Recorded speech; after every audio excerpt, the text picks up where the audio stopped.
Good evening, everyone. I'm Dr. Michelle DiMarzo, the Curator of Academic Education and Academic Engagement at the Fairfield University Art Museum. And it's my pleasure to welcome you to tonight's gallery talk with artist Roberto Lugo, whose exhibition, Roberto Lugo, New Ceramics, is on view right now in our Bellarmine Hall Galleries. You're seeing an installation shot of that on screen. Our motto this fall is "The art is live and the programs are virtual."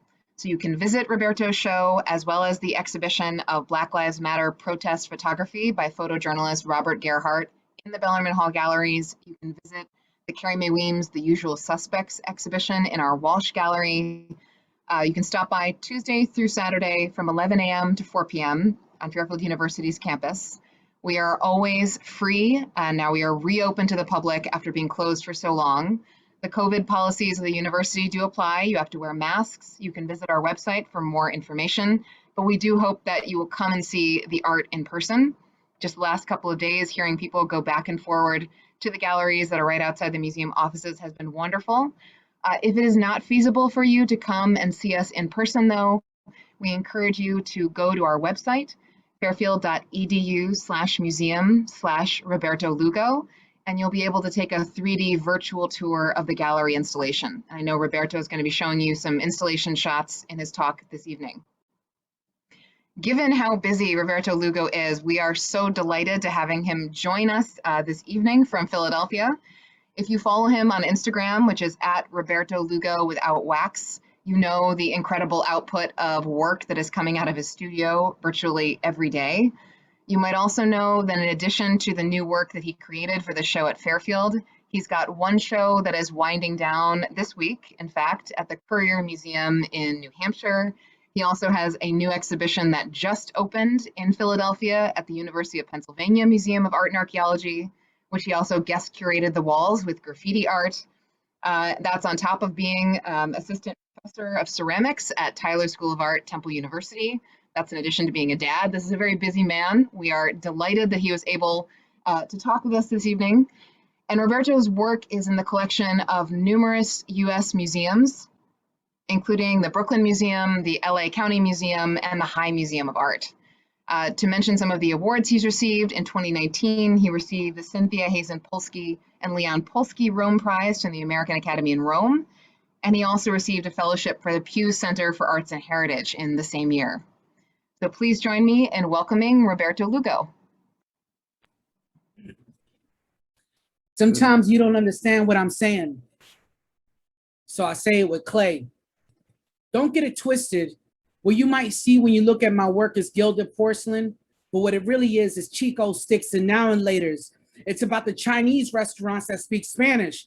It's about people selling sofrito out the front of their house. It's about being a child and seeing violence and sex work and poverty everywhere you look. My work is for those who weigh out drugs on triple beams because they don't know or weren't taught another way. My work is like the times we used to drum on the lunch tables and freestyle rap. My work is like when you're the only meals for the day come from the school cafeteria.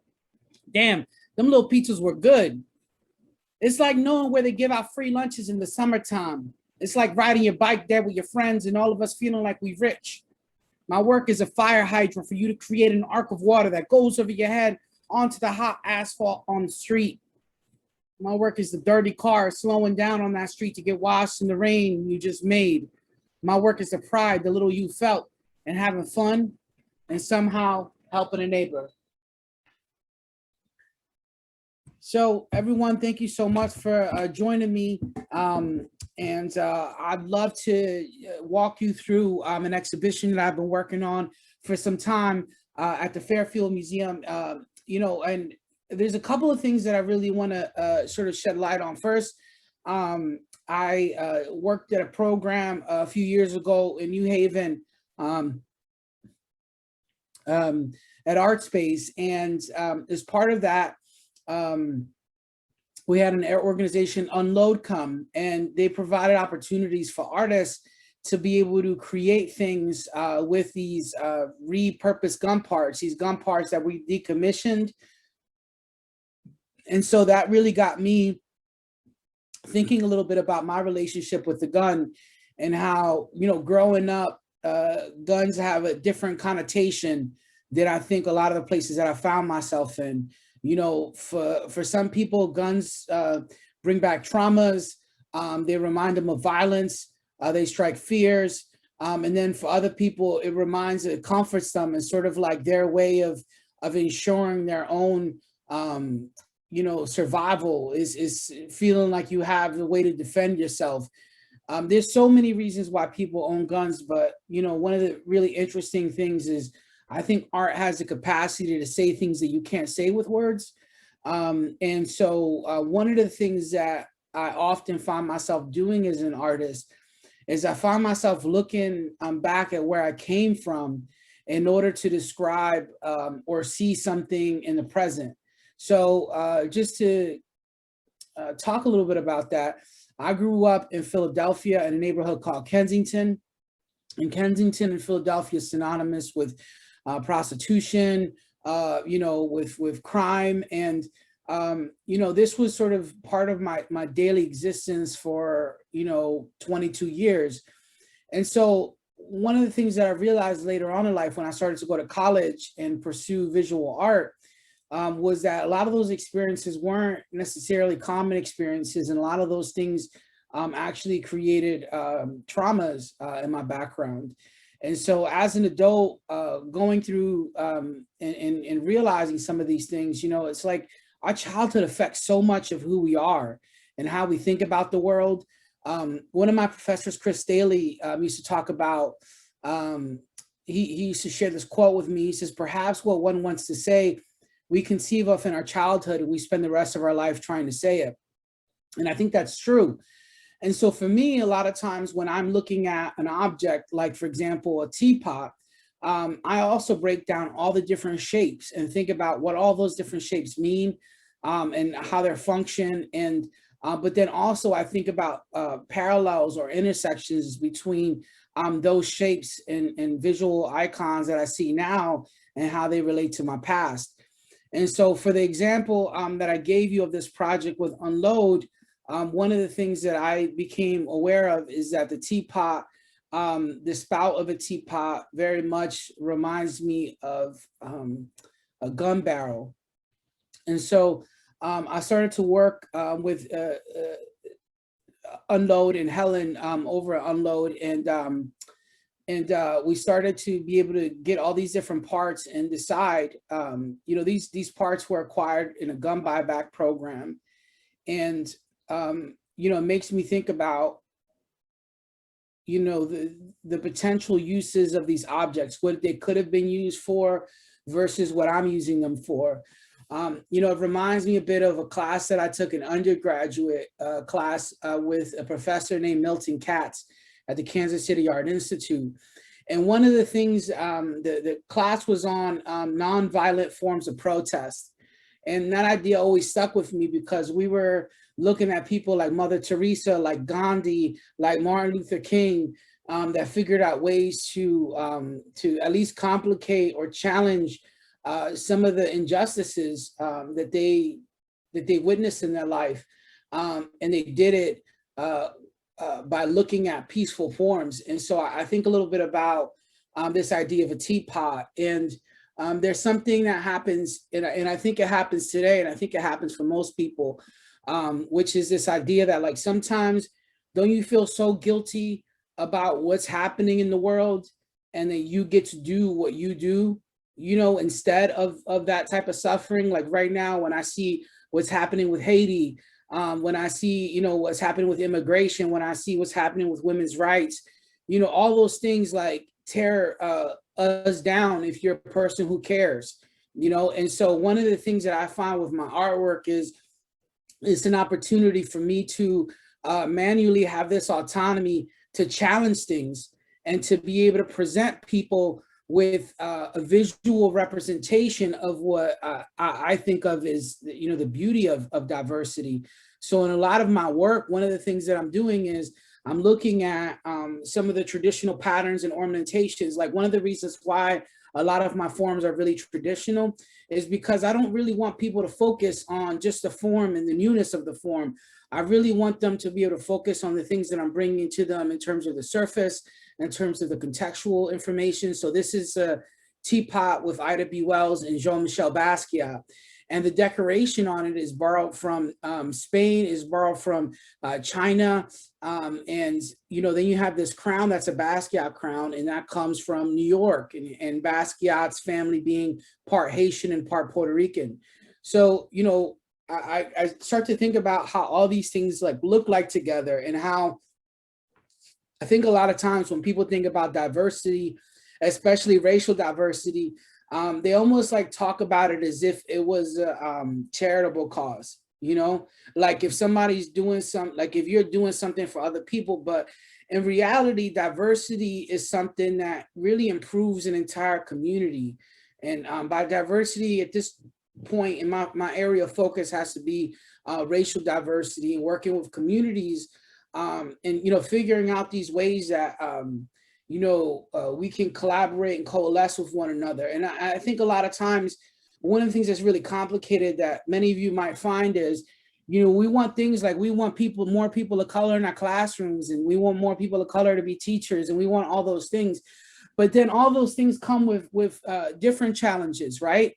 I mean, you're talking about people that speak a different way a lot of times, people that have had different kinds of traumas, people that have certain systems that they consider values that might be the antithesis of something you grow up in, what you believe in. So it's interesting because a lot of times we want diversity, but then we're not ready to be able to actually participate with what that looks like. It doesn't look like everybody agreeing on everything, and then, you know, we all go have a big drum circle afterwards. You know, it's like, you know, coming into contact with people that might believe 3/4 of what you believe in, and a 25% of not, you know, and these differences really cause a lot of strife in communities. It causes a lot of, like, you know, if you look at social media, you can see it all over, which is people, you know, calling out other, you know, I mean, how many times do we have to have liberal people calling out other liberal people, and us not actually addressing any of the big issues that need to be addressed because we're too busy being critical of other people that for the most part think and act the way that we do, but a little part of them did something that we don't like, because it's so much easier to get a response from that person, right? Because they already believe in the things you do, because they're an empath. And so one of the things that's really hard for me as an artist when I'm talking about diversity is I think that people don't really understand what that means. And, you know, it means accepting whole communities and making space for those things to exist. There's a really good podcast right now called The Nice White Parents. And it's you can find it if any of y'all listen to Serial, the podcast. You know, there's a season of it. It's called Nice White Parents. And one of the things that's really interesting is, you know, for the most part, a lot of the challenges we have can come from people having really good intentions. You know, like, for example, you know, in the 60s, the school was going to be built, and you have all these white parents writing to the dean of the president of the school district and saying, hey, we really want this school to be integrated. Hey, we really want to make sure that there's Black and white students in the school. And then when the school actually gets set up, none of the white parents that actually wrote those letters sent their kids to those schools. You know, and then when those people do come in, they're like, well, we really want our kids to learn French. And so all the Black kids have to learn French because the nice white parents decide that this is what they want. And these are our liberal allies, you know? And so a lot of times, like, people don't, when you're bringing those kids into your community or you're going to another community, you know, you don't ask yourself, what am I getting myself into? Or how can we create a space for y'all to exist and thrive in this area that we're in? And I think that causes a lot of problems because people want diversity, but they want it their own way.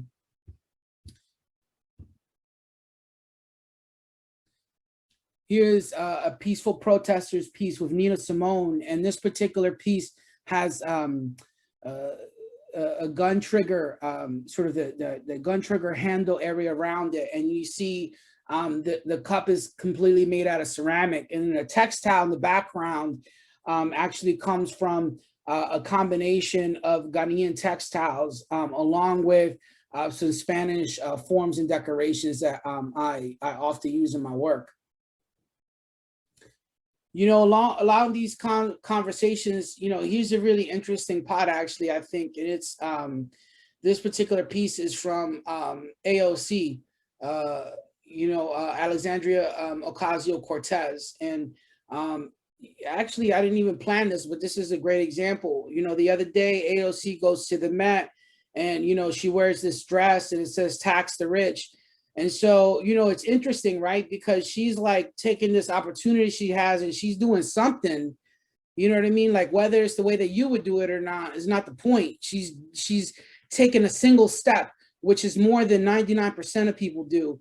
And then she gets a bunch of criticism from all of the liberal people that she should have done this, or that idea is problematic, or the this or the that. And then you have conservative people that already hate AOC, laughing and making jokes about it. And so, you have these moments where we as people who really want to see positive change in the world put ourselves out there almost as sacrificial lambs, and everybody else is free to tear us apart.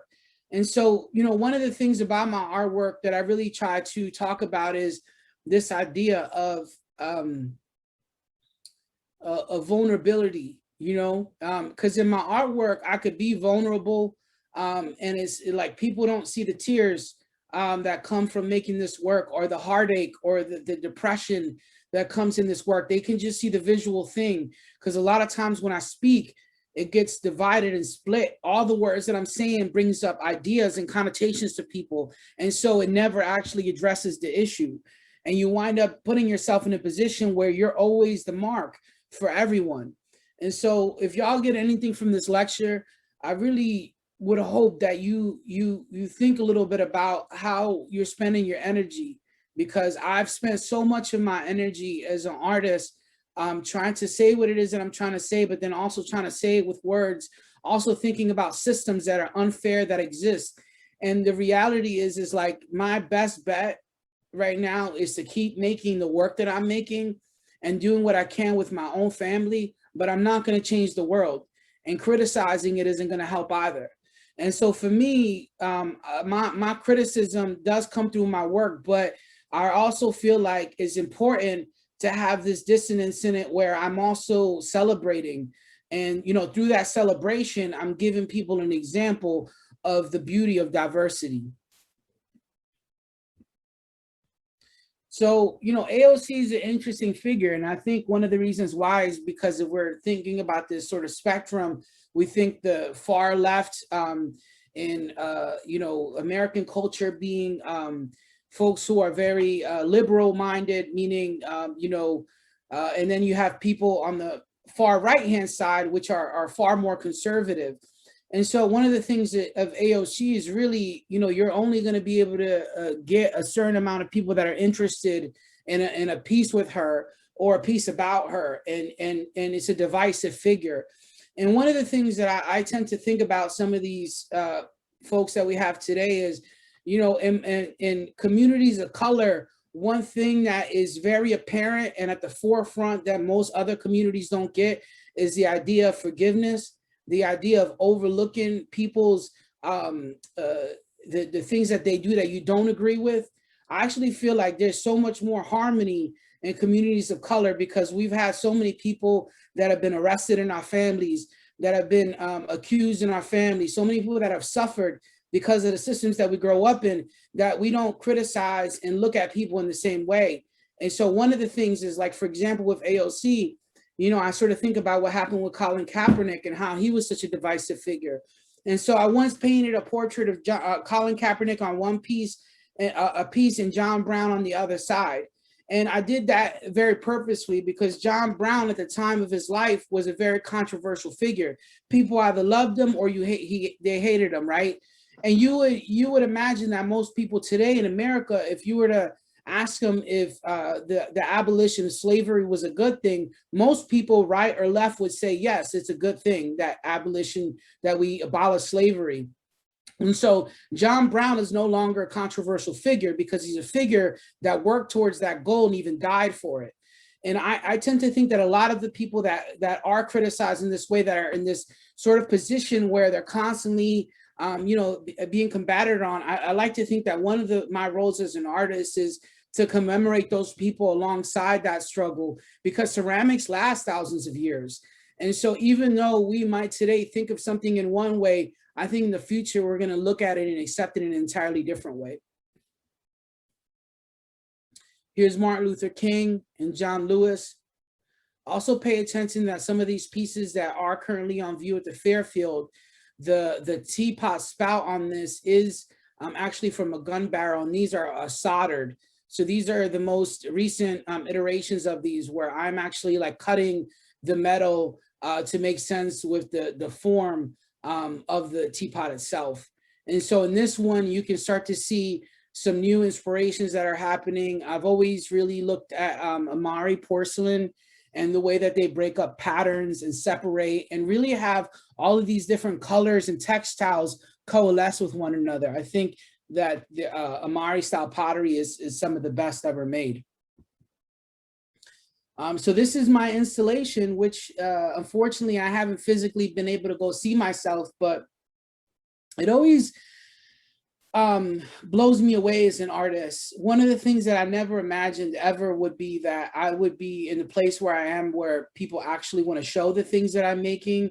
But I'm here to tell you that that doesn't happen by accident.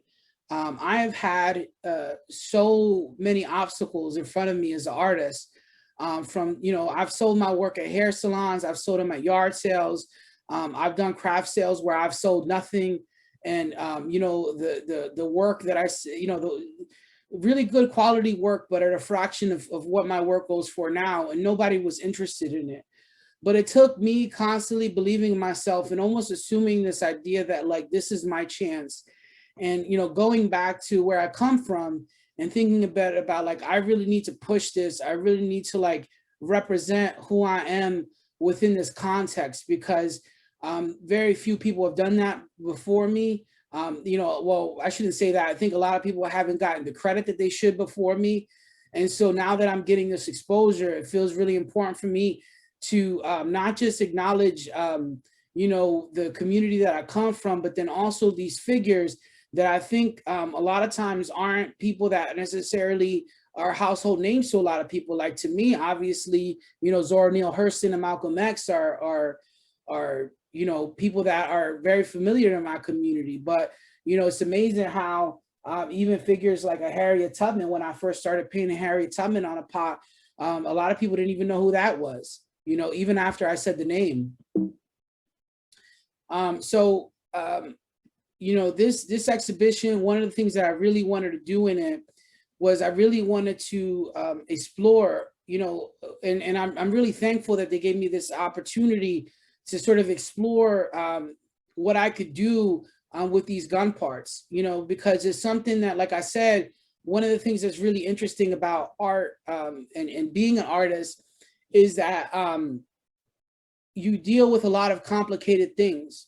And one of the ideas that I learned about in graduate school is the idea of liminal space, and existing in this place where you know, you're sort of in between two, you could be in between two sort of really opposing facts, or two really opposing points of view. And you being a person who's just trying to understand it better without being criticized about it, you know, is a really important facet of being an artist, is to explore something, you know. And so for me, this idea of guns, I'm constantly thinking a little bit about how can I communicate to people that come from places like I do, like that I come from, and then how do I also create spaces for those people to interact and engage with people that don't come from those places, and you know, simple things like wanting to have work that represents people of color in a museum context, not only as the maker, but the people that are represented on the work itself. And so I tend to think it works in two ways. First, you know, as a maker, I do quite a bit of lecturing and visiting and education. So I'm physically present and people can see that someone like them is having these opportunities and doing something with something like the visual arts or like pottery. And so it opens up this sort of notion of being whatever you want, which is told to us as we're kids as a platitude, just sort of something that rolls off the tongue. But, you know, depending on where you grow up, as every single day passes, you realize how untrue that is. You know that being a person of color, you have certain barriers. Being depending on what gender you are, you have certain barriers. And so your socioeconomic status, and little by little, whether it's first grade or second grade or third grade or high school or in adulthood, you realize that all those things make it so that it's more possible or less possible for you to get to your goal. So the idea of being something like a visual artist and communicating and people caring about what you have to say is really unprecedented in my experience growing up where I did. Meaning that usually people don't care about what your opinions are. You're the last person whose opinion we care about. And as an artist, people are coming to find out what my opinion is or engage with some of the ideas that I'm presenting. And so in my work, I tend to think that I'm asking a lot more questions than I am presenting just my ideas for people to consume and change. I really don't want people to have an aha moment when they come to my work. I want people to have a moment where maybe they see something that they recognize and something that they don't recognize, and then maybe learn something. And then that little bit of learning becoming something that complicates an assumption or a stereotype that they have. And it's not going to be this moment where somebody changes, but I think that's a step, just like I was talking about AOC, however you feel about, you know, that the dress or whatever. I feel like it's a step towards something that we want to see. And I think in an Instagram sort of YouTube culture, we're so used to seeing things instantaneously happen that we become unsatisfied with the work that we're doing with seeing it. And honestly, I feel like a lot of that work takes effect and bears fruit a couple of decades down the line. And so, you know, I feel like right now I'm benefiting from the civil rights era and the work that people did there for me to be able to even go to college, for me to be able to go to sit at a restaurant.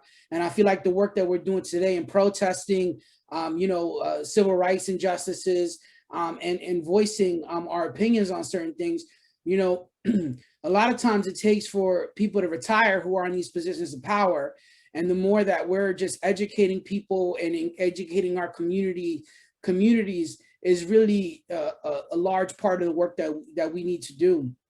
So I hope that I'm not talking too much. I rarely try to talk about politics, but I just feel like, I don't know about everybody here, but it's really on my mind right now with everything that's happening in Haiti and just those images. And it just feels like, whenever I watch the news, if it's not one thing, it's another thing that's breaking my heart, you know?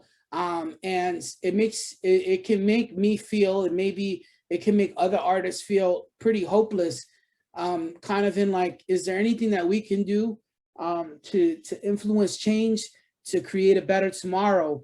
And I think the answer is yes, absolutely. But I think we all do it differently. And I think all the different formats can work. But you know, you have to be accustomed to failure. You have to be accustomed to not seeing the thing you want to see done. And it's very hard. But at the end of the day, I think one of the things that's really helped me with my artwork is the fact that like I allow myself to work in this broad way, and that I'm representing the community that I came from. But I'm also allowing myself to fall in love with new things like porcelain, like art history, you know, and so all these things also influence me, and they help me to be able to be a bridge and communicate more fluidly between communities that otherwise might not engage in a conversation.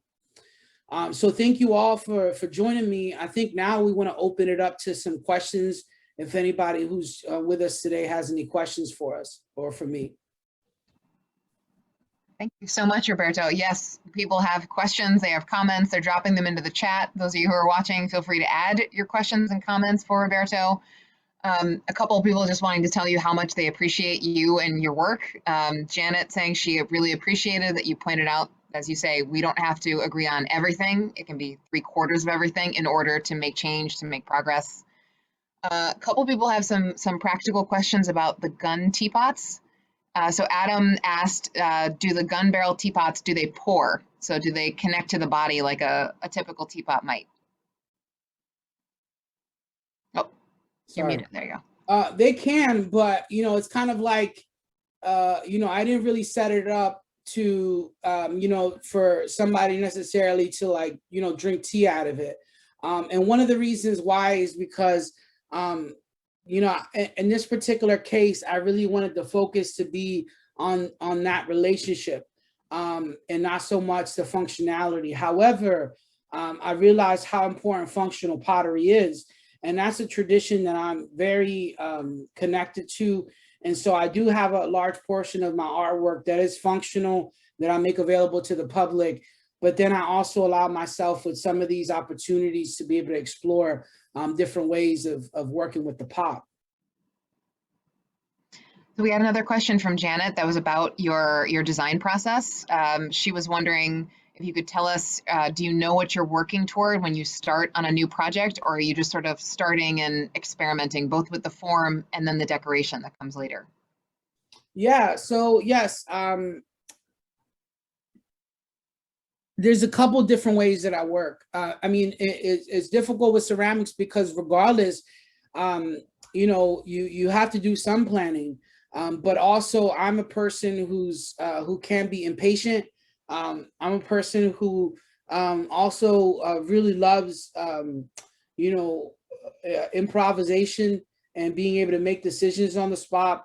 And so a lot of it, like for example, right now I'm working on a pot, and instead of having like these two sort of traditional goats on the side of this vase, I had some rats sculpted. So those rats are on the side of it. And then I'm painting it to look really beautiful, like blue and white on one side and then Kuji pattern on the other side.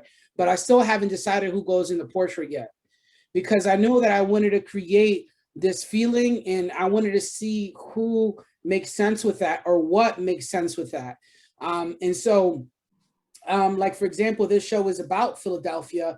And so, you know, I'm thinking about a Philadelphian. And so I keep narrowing it down. And then sometimes I start with the opposite. Sometimes I start with the figure and I think a little bit about like, what should a vase for this person looks like? If I'm trying to communicate a notion of royalty, like something that I've done with Harriet Tubman, this idea that she's the queen of abolition, you know, what would a vase for Harriet Tubman look like, you know?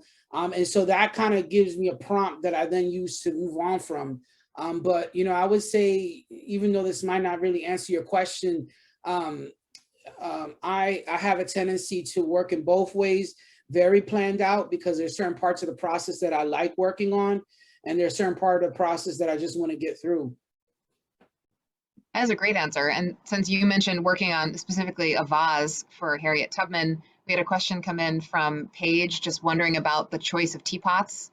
And do you know, choose a form and work with that for a period of time and move on to another? Or are you always selecting in the moment, okay, today a teapot, tomorrow a cup and a saucer, after that maybe an amphora or something like that? Yeah, so you know, for example, one of the things that I tend to come out a bit, zoom out, and I tend to look at things like, okay, regardless of my relationship with tea, you know, how do most people look at a teapot? And I think the sort of stereotype of a teapot is more than one person sitting down, sort of more of a relaxing time, a time to rest, right? And all of those things, even though they seem really simple, actually are pretty challenging, because of the fact you think about things like, you know, the fact that my family never really drunk tea, but like also there wasn't like this time, you know, in the middle of the day for that, you know, or there wasn't a history of it, right? It's like some of these things are things that culturally get handed down from generations. And it's a reminder of how recent my generation, my people came to the United States and then started integrating and realizing things like teapots, even though it might seem apparent to everybody else. You know, like in my family, Puerto Ricans, our idea of tea is boiling ginger in milk and then taking out the ginger and then drinking that milk. And it's really spicy and it's super tasty. But like, you know, if you grew up there, that's probably more likely your form of tea or coffee. So when I think of that, I think about two people sitting down and I think to myself, these wishful thoughts of like, okay, if I have two areas to paint two people on here, what two people would I like to see drink tea together? You know, who would I like to drink tea with? And I start to think about more about that those twos or that binary of like more than one person sitting down to drink tea, and you know, in some ways, creating a pot that like I get to imagine myself sitting down with those people, what that would be like, you know. There's this really good movie, Midnight in Paris. I think it's good. Everybody else thinks it's crap, but it's with Owen Wilson, and he gets transported to Paris in like the 19th century, and so he gets to meet all these like great artists and writers, you know, and it just kind of reminds you of like, oh, that would have been so cool if I got to like, you know, what would it be down to like drink coffee with Tolstoy, you know. I don't know what that would be like. So it's a point for me to you know, have that imagination, whereas I think you know, I have to be careful because things like urns, right? You paint certain people on urns. What does that say? But then, you know, an urn can easily be a vase with the neck being this tall or without having a lid. And so there is also a lot of nuances that happen with some of this. Yeah. Since you mentioned Midnight in Paris, Adrian Brody as Dali is just, it's great. It's great to show to art history students, right? He captures the feeling. Yeah. We have a question from Kate, which actually in a certain way, I guess, is also addressed to the museum because it's about how we chose to display your pieces. So she asked, how do you decide who you'll pair, which you kind of just talked about, this imagined conversation. But then she says, how do you decide which side will be displayed as the front and which side will be displayed as the back? And that's something that, you know, we had to make these choices. You have Malcolm X on one side, Zora Neale Hurston on the other. So one of the compromises that we made was in choosing, but then to put a mirrored surface behind in the hopes that people will be able to see behind them. Just the way that we set it up, it wasn't possible for people to walk all the way around. But I wonder, in your ideal staging, do you conceive of these objects as being seen 360 degrees? Someone could walk all the way around. And in the hopes that people will be able to see behind them. Just the way that we set it up, it wasn't possible for people to walk all the way around. But I wonder, in your ideal staging, do you conceive of these objects as being seen 300? Sorry, I think it was just playing on the other screen and I got confused. Okay. Yeah, so in terms of like where I think of the teapot, it's interesting because like it's an object created, right, for and you know, historically significant to a domestic space. And so that's not necessarily a question that you would ask yourself in a normal place, right? You know, in a exhibition context, it's something that you ask yourself, but not necessarily in this context. And so one of the things that I really try to do, and maybe it seems corny, but like as a maker, I kind of like imagine myself or play pretend that I'm this village potter. And there are certain things that I am concerned about, and there are certain things that I'm not. And so one of the things is the moment that my work started to be more of a collector's item and seen more as visual art, and thus I spend a lot of time on it, the less and less that I have witnessed people using them. And so because of that, I've adjusted the way that I approach that particular vessel, because of the fact that I know that people are most likely not going to use this. This creates some opportunities for me to play with different materials and work sculpturally. And that kind of goes back to that question about whether or not they pour. And we had another question about that, the technicality. Carrie asking, was it challenging to create balance when you're working with these metal parts and attaching them to clay? And had you worked with joining metal and clay before this particular series that you're working on with the unload parts?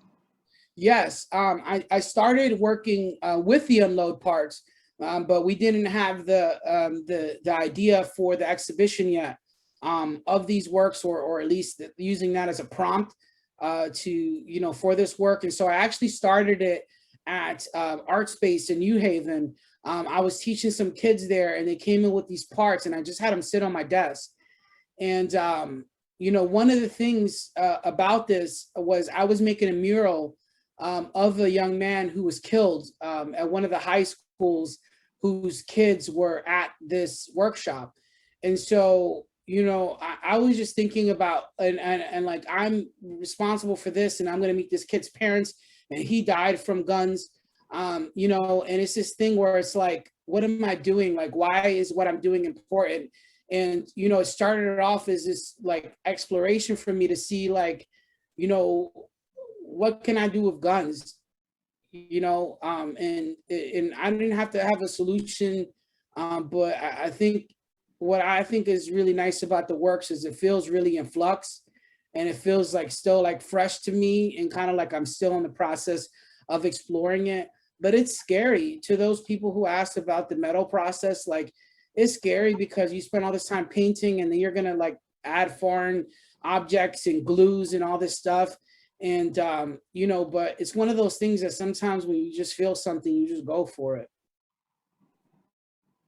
And at least a few people watching seem to have their own experience working with ceramics, because we have a question about what cone do you fire to, and do you use underglazes for all of your imagery? Yeah, those are some great questions. So my firing tends to range, but for the most part, as of late, I've been firing to cone 6, which is about 2250 degrees or so. And one of the things that's really nice about that is you get still a lot of the same effects that you would with a higher fire piece. Higher fire pieces are great for functional wear because they're less porous. And so you're able to drink and eat out of them and put them in the dishwasher, and they can handle all sorts of abuse. So primarily a lot of functional potters will use mid-range. One of the challenges though is with underglaze, which is the material that I use that someone pointed out. One of the nicest things about using that is it's true to color. So when I'm painting on a piece, I can see what it's going to look like after it's fired. A lot of times underglaze tends to fire out when you fire it hotter. So it's sort of this thing where, like, you know how a lot of food that's you know, bad for you tastes good, and a lot of food that's good for you tastes bad. You know, it's kind of like always this balance where, oh, I get it to work better, and you can eat out of it better this way, but then like the colors look like crap, you know? And so I'm always trying to test those things. So one of the things that I found for all you ceramic folks that works really well is I tend to prime my pot completely in yellow underglaze, and I do 2 coats of that. And what that does is it creates, it's almost like when you took an art class and the teacher, when they make you cover the page in charcoal first so that you don't see the whites. And it's kind of like that, where all the colors come out more bright that way.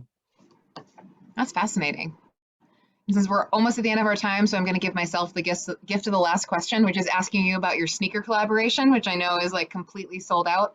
And since that's an example of something that is both functional, but I'm sure many of the people who bought them are thinking of them as collector's items, have you seen anyone walking around the streets of Philly wearing those shoes that you know you designed? No, because they're still being made. So, you know, the original one, I own. And so those pieces are all actually a literal painting of mine, where everything's hand painted. And then the shoe company cuts up all the parts for a sneaker and hand sews an entire sneaker together. And then they hand sew a ceramic tile that I made. And so we have 30 of them, and they're due to be done at the end of October. Okay. Each and every sneaker is one of a kind. So what's interesting is they're all one of ones. And even myself as the maker doesn't really know what they're going to look like until they're done. So I thank all the people who took a huge risk on buying these shoes.